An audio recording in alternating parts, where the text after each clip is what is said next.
La editorial de hoy se titula En la Pampa. ¿Va ganando Milei? Las más de 85.000 personas que participaron de la Expo Pymes en el último fin de semana, sumadas a las más de 1.400 solicitudes de crédito por más de 137.000 millones de pesos entre la línea Compre Pampeano Consumo y Compre Pampeano Tradicional, cumpliendo así el objetivo de fortalecer el consumo interno y acompañar a las pymes locales, mejorándose también el acceso al financiamiento a través del Banco de la Pampa a familias y empresas pampeanas, fueron una suerte de bálsamo para el gobernador Sergio Siliotto frente a los sinsabores que sufrió en los últimos días, tanto por las consecuencias de las políticas nacionales que resienten la situación en la provincia, como por los reveses que le significó lo actuado por la Cámara de Diputados respecto a iniciativas del Ejecutivo que no prosperaron. La realidad indica que, desde ayer lunes, la enorme mayoría somos más pobres. La horrible realidad que Javier Milei nos impuso desde que asumió con ese conjunto de ajustes direccionado en función de garantizar los pagos de la deuda pública, un esquema de endeudamiento externo que hunde al país en el ajuste permanente, se profundizará de la mano del mini presidente que ahora festeja el nuevo endeudamiento con el Fondo Monetario Internacional. Estuvieron diciendo hasta el cansancio y de todas formas, algunas elegantes, otras a las puteadas, que es lo que los caracteriza, sobre todo al mini presidente, que no devaluarían, y lo hicieron, en un contexto que deja enormes interrogantes. Por ejemplo, ¿a cuántos amigotes Toto Caputo les vendió a menos de 1.100 pesos los 398 millones de dólares que liquidó el viernes el Banco Central, cuando por supuesto ya sabían que en los próximos días estaríamos hablando de 1.400 por dólar? Porque además vendió liquidando otra vez activos del Fondo de Garantía de Sustentabilidad, la plata de los jubilados. Y no habría que limitarse únicamente al viernes previo a los anuncios, sino a las semanas y hasta a los meses en los que el Banco Central salía a quemar dólares. ¿Vendiéndoselos a quiénes? Para ahora devaluar. Negoción para esos muchachos. Mientras la mayoría ya somos más pobres y lo seremos aún más en breve.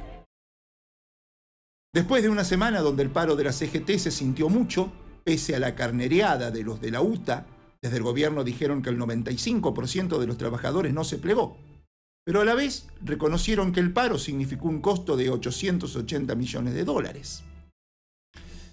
Y que se conoció además en la semana la inflación de marzo, que subió al 3,7%. Después de esa semana, el Toto Caputo y el propio Milei festejan la llegada de los 12.000 millones de dólares en efectivo, aunque no para libre disponibilidad, dicen, de los 20.000 millones del nuevo crédito del FMI. Ahora, respecto al acuerdo técnico, nunca habrá información detallada. Simplemente impusieron la devaluta y ya está. Devaluaron, o están en camino de devaluar, con las mentadas bandas de flotación, un 40%. Todo lo demás es un verso extraordinario. Todo lo que dijeron de las bondades del plan se les va a ir al diablo con la devaluación del 40% que instrumentan por condición del FMI para otorgar el crédito, para poner en regla un valor del tipo de cambio que el gobierno artificialmente atrasó hasta más no poder. Entonces, ahora que el tipo de cambio irá a un valor más o menos real, más ajustado a la realidad, ¿a cuánto se les irá la inflación? ¿Qué van a hacer con los salarios? ¿Qué van a hacer con los gastos públicos? ¿Les van a aumentar un 20-25% a los jubilados? Lo definitivo es que el plan económico del que se jactaba Milei y por el que presumía merecería un premio Nobel, se acabó. Eso de que está en la tercera fase de la quinta etapa de la sexta temporada, como Caputo y compañía declaran, es biribiri.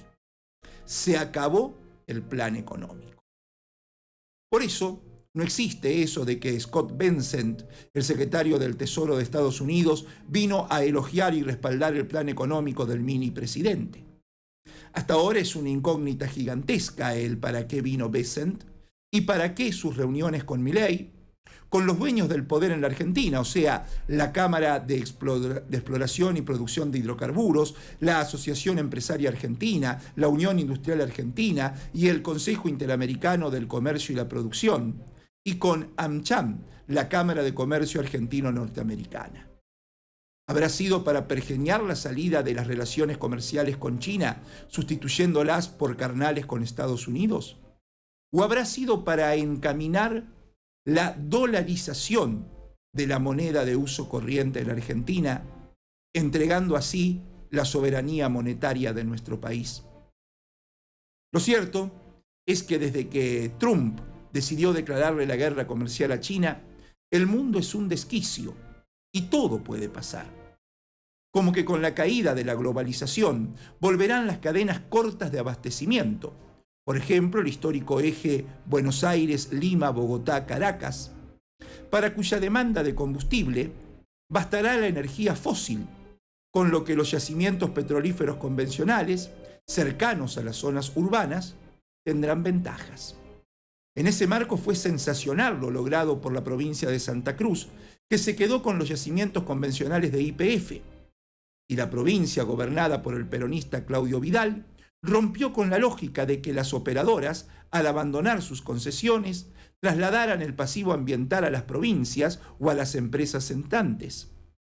YPF, al retirarse de los yacimientos convencionales en Santa Cruz, asumirá la responsabilidad de remediar los pasivos ambientales generados durante años de operación. Pero no solo eso. Vidal anunció que muy pronto comenzarán a operar nuevas empresas en esos yacimientos con el acompañamiento de la empresa Fomicruz, el Fondo Minero de Santa Cruz.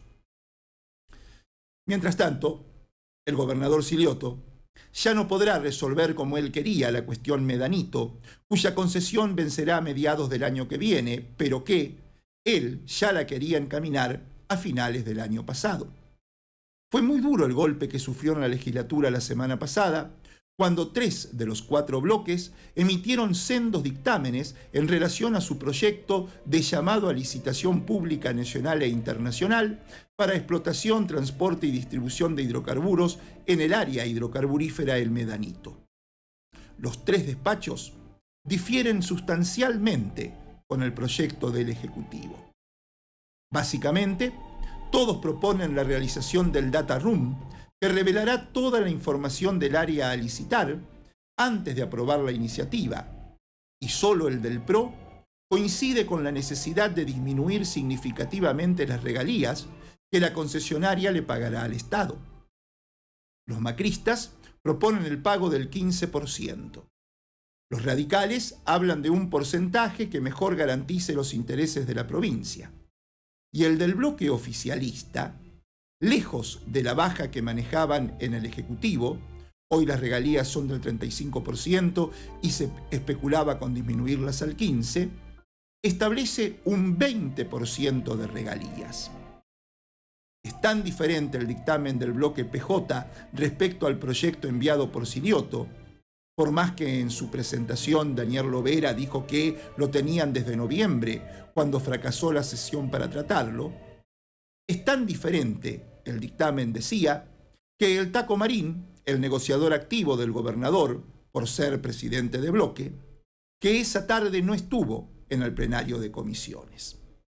Y si bien todas le adjudican alguna participación a Pampetrol en la explotación, esta es mínima, a diferencia de la que tendrá la petrolera de Santa Cruz en los pozos que le deja YPF. Nuestra empresa petrolera, lo había revelado Matías Tosso, el secretario de Energía y Minería, son 172 pozos, Pampetrol solo no podría hacerlo. Debería elegir socios y conseguir un financiamiento bancario de $50 millones. Otra inesperada noticia que le llegó al gobernador desde la Cámara de Diputados fue la que recibió ayer de que no habían podido todavía sacar dictamen para el posterior tratamiento respecto al proyecto de ley de recategorización de los empleados públicos. Y esta vez fue por falta de coordinación, por ser suave a la hora de mencionarlo. Desde el bloque oficialista intentaron apurar la salida del despacho. Llamaron a reunión plenaria para el último lunes, un día que no es habitual que se reúnan las comisiones. Pero a la hora de votar para sacar dictamen, constataron que no tenían quórum para hacerlo. Si todos los legisladores oficialistas que integran las comisiones hubieran estado presentes, el proyecto, que deberá seguir esperando, ya se hubiera podido tratar en la próxima sesión. Y más significativa es para Siriotto la consecuencia de uno de los maltratos puntuales de Milei para con La Pampa. En medio del desquicio generado por la decisión de Trump de cerrar la economía estadounidense, la secretaria de Agricultura de su gobierno, Brooke Rollins, apuntó directamente contra las importaciones de carne desde la Argentina, asegurando que buscarán priorizar la producción local. No a la carne argentina, sentenció. Semejante anticipo, más la decisión del ministro argentino de liberar la exportación de ganado en pie, provoca naturalmente una crisis en la industria frigorífica que ya se manifestó en nuestra provincia. El frigorífico Pico bajó la matanza de animales a 3 veces por semana y despidió a unos 90 trabajadores entre Trenel y Pico. Y el frigorífico Carnes Pampeana frenará su faena esta semana por 7 días, dándole vacaciones anticipadas a sus trabajadores. Es muy angustiante, porque el sector es, después de comercio, el que más trabajadores emplea. En forma directa, los frigoríficos generan 3.600 empleos directos en La Pampa y alrededor de la industria cárnica hay trabajo para 8.000 o 9.000 pampeanos más. Por eso, es cuanto menos una burla lo que hizo el gobierno de Milei, que excluyó, no la invitó a participar, a La Pampa, de la reunión entre el gobierno nacional, autoridades de las provincias patagónicas y entidades rurales, llamada para evaluar la eliminación de la barrera sanitaria del SENASA en la Patagonia, medida con la que Milei puso a sus pies a los gobernadores de Neuquén y Río Negro para que sus diputados le sostuvieran el DNU con el que obtuvo la autorización para endeudar a la Argentina con el nuevo crédito del FMI. Una vez logrado eso, pateó la medida para más adelante y ahora se empezó a discutir su implementación, pero sin La Pampa, que podría mejorar sustantivamente la comercialización de carne, ya que el asado por debajo del río Colorado es más caro que al norte. Quedan 60 días más de discusión de la comisión creada para eso. Pero no viene mal la mano. Carlos Castanani, presidente de Confederaciones Rurales Argentinas, habló después de la reunión y aseguró: lo que nos dijeron las autoridades es que la eliminación de la barrera no va a haber. Y participó un pampeano, aunque el nombre de la Federación Agraria, Ulises Chito Forte. Se va a rever el texto de la resolución, nos van a alcanzar el borrador y vamos a ver si podemos lograr un consenso para todos, dijo. Con amigos así, en fin. Claro que, más allá de todo eso, nos preguntábamos si Milei ya había ganado en La Pampa. Pero no nos referimos a lo electoral, y mucho menos a las posibilidades de triunfo de la Libertad Avanza, cuyos muchachos, Luciano Ortiz por un lado y Nicolás Boschi en yunta con Juan Pablo Paterer por el otro, se están peleando por la plata que está recaudando Julio Hamad para estos últimos. Parece que no está autorizado legal ni estatutariamente para hacerlo, pero lo hace igual. ¿Qué sé yo? Lo que digo es que adquirieron notoriedad en los últimos días un par de hechos que marcan una tendencia preocupante. Milei planteó una batalla cultural para erradicar las ideas socialistas que ponen en peligro los valores occidentales, como sostuvo en decenas de entrevistas y expuso en el Foro de Davos y también en la Asamblea General de Naciones Unidas. Su empeño es dar su batalla cultural, alimentada por la ilusión de reforzar la cohesión de la base social, ahondando las divisiones de la sociedad. Sin pretender ser abarcativo, hay tres elementos que parecen centrales en esta batalla y que constituyen ejes principales de las políticas oficiales de la nueva derecha: el negacionismo de la dictadura cívico-militar, con bendición eclesiástica, la negación del cambio climático y el combate contra lo que denominan ideología de género, cuco que reemplaza lo que antes era el demonio marxista.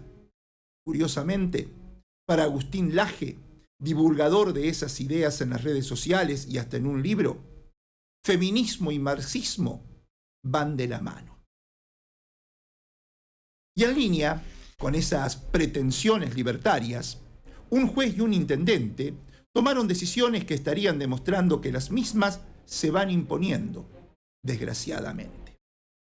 Es así que el juez Boga Dollenard, en General Pico, condenó a la docente Ana Contreras a pagar una multa de 913.800 pesos por maltrato psíquico a una alumna adolescente por un mero comentario en una clase sobre derechos humanos, cuando alguien hizo una consulta sobre la masacre ocurrida en Israel el 7 de octubre del 2023. La profesora contó que en su clase a lo largo de la historia reciente, el mapa de Palestina se fue reduciendo, mientras que el de Israel se expandió, y que la tensión llegó a tal punto que una resolución de las Naciones Unidas reconoció al Estado palestino, y Palestina reconoció a Israel. Sin embargo, hasta la fecha, Israel no ha reconocido de manera recíproca a Palestina, y que lo que se podría comparar con la dictadura en la Argentina, donde no hubo guerra, sino un genocidio, fue terrorismo de Estado, provocando 30.000 desapariciones. Es que en Medio Oriente, Israel está cometiendo terrorismo de Estado porque no le hace la guerra a un país, sino a una organización. Y entonces la masacre que provoca en Palestina es tan ilegal como las desapariciones y otros crímenes cometidos por el Estado argentino durante la dictadura. Por haber dicho eso en una clase sobre derechos humanos, los padres de una alumna judía la acusaron de maltrato. Y Boga Dollenard, el juez, la condenó. La condenó a pagar casi 1 millón de pesos. Seguramente más de lo que esa profesora cobra por mes. La falta de respeto a la libertad de cátedra, el desamparo de los y las trabajadores de la educación frente a la judicialización de un hecho y la condena impuesta es un hecho gravísimo, ya que la justicia se entromete en contenidos curriculares y legislación específica que consolida el principio de democracia en las aulas, desconociendo todos los mecanismos internos de resolución de conflictos. Pero tan grave como eso es la lentísima reacción del gremio docente que recién en los últimos días, una vez condenada la profesora, hizo pública su defensa. Se juntaron 5.000 firmas para pedir su absolución y reclamaron que el ministerio se haga cargo de la situación, exigiendo esa absolución judicial para que actúen los órganos correspondientes. Recién por estas horas, y bajo la consigna de que educación no es adoctrinamiento, se sumaron al repudio judicial agrupaciones universitarias. Desde el Ministerio de Educación, nada. El mismo respaldo cultural que sintió Boga Dollenard para despacharse con un fallo así es el que seguramente inspira al intendente Luciano Di Napoli, que parece no haber titubeado a la hora de amenazar a quienes se plegaran al paro nacional del otro día. Lo denunció el secretario general del Sindicato de Camioneros, Dionisio Ordóñez. Los muchachos quieren parar, pero saben que después vienen las represalias y persecuciones. Los cambian de lugar, les hacen la vida imposible. No hay diálogo con la municipalidad. Acá paró el 99% de los gremios. Solamente en el ente municipal de salubridad y en el ente municipal de transporte urbano no pararon.